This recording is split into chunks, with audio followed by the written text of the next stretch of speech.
غرباء غرباء غرباء غرباء غرباء غرباء غرباء جس کے بارے میں خود اللہ کے رسول صلی اللہ علیہ وسلم نے فرمایا من مات هو يعلم انه لا اله الا الله دخل الجنہ. اللہ کے رسول نے فرمایا جو مرنے کے وقت جس کا آخری کلام یہ ہو لا الہ الا اللہ وہ جنت میں داخل ہوگا، وہ جنت میں داخل ہوگا. اور ایک حدیث کے راوی حضرت عبداللہ بن عمر کہتے ہیں کہ اللہ کے رسول صلی اللہ علیہ وسلم نے فرمایا قیامت کا دن ہوگا، قیامت کا دن ہوگا، اللہ رب العالمین کے سامنے پوری مخلوقات ہوگی، اللہ تمام مخلوقات کے سامنے میری امت کے ایک آدمی کو بلائے گا، میری امت کے ایک آدمی کو بلائے گا اور اس کے سامنے 99 رجسٹر کھول دے گا اس کے گناہوں کے 99 رجسٹر، اور اس سے کہے گا کہ اب تو جھٹلاتا ہے، کیا تو اس بات سے انکار کرتا ہے کہ یہ تیرے نہیں ہے؟ کہا نہیں جی پروردگار عالم یہ میرے ہیں، یہ تمام میرے گناہ ہیں. کہا اچھا بتا تیرے پاس اب کوئی عذر ہے؟ وہ کہے گا نہیں جی پروردگار میرے پاس کوئی عذر نہیں ہے. اچھا تیرے پاس کوئی نیکی ہے؟ کہے گا یا اللہ میرے پاس کوئی نیکی بھی نہیں ہے. اللہ کہے گا آج تیرے اوپر کوئی ظلم نہیں ہوگا، ہاں تیرے پاس ایک نیکی ہے.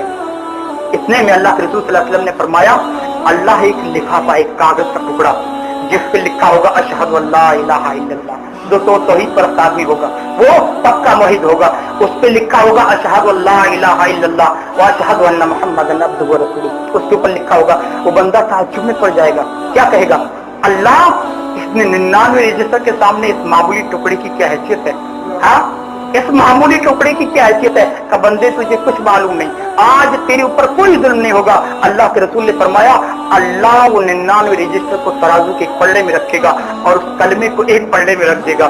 دوستو وہ تمام رجسٹر اٹھ جائیں گے، وہ پلڑا لا الہ الا اللہ والا جھک جائے گا اور اللہ اس کو جنت میں داخل کر دے گا. اس کو حضرت موسیٰ علیہ السلام نے کہا اللہ کوئی ایسی بات سکھا دے، ہاں کوئی ایسا کلمہ سکھا دے جس کے ذریعے میں تجھے راضی کروں، میں تجھے پکاروں اور تجھ سے دعا مانگوں. اللہ نے کہا موسیٰ لا الہ الا اللہ کہا کرو، ہاں لا الہ الا اللہ کے ورد کیا کرو؟ کہا اللہ یہ تو تیرے تمام بندے پڑھتے ہیں، ہاں یہ تو تیرے تمام بندے پڑھتے ہیں.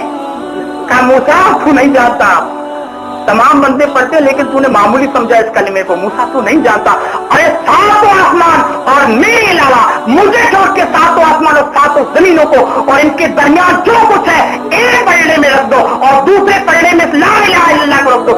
موسیٰ وہ پلڑا اٹھ جائے گا جس میں ساتوں زمین ساتوں آسمان ہے، یہ پلڑا چک جائے گا. بار الہ سے دوستو دعا کرتا ہوں کہ اللہ ہمیں جب تک زندہ رکھنا ہے اسلام پہ، جب ہمارا خاتمہ ہو تو اسی لا الہ الا اللہ کرو. واخر دعوانا الحمدللہ رب العالمین.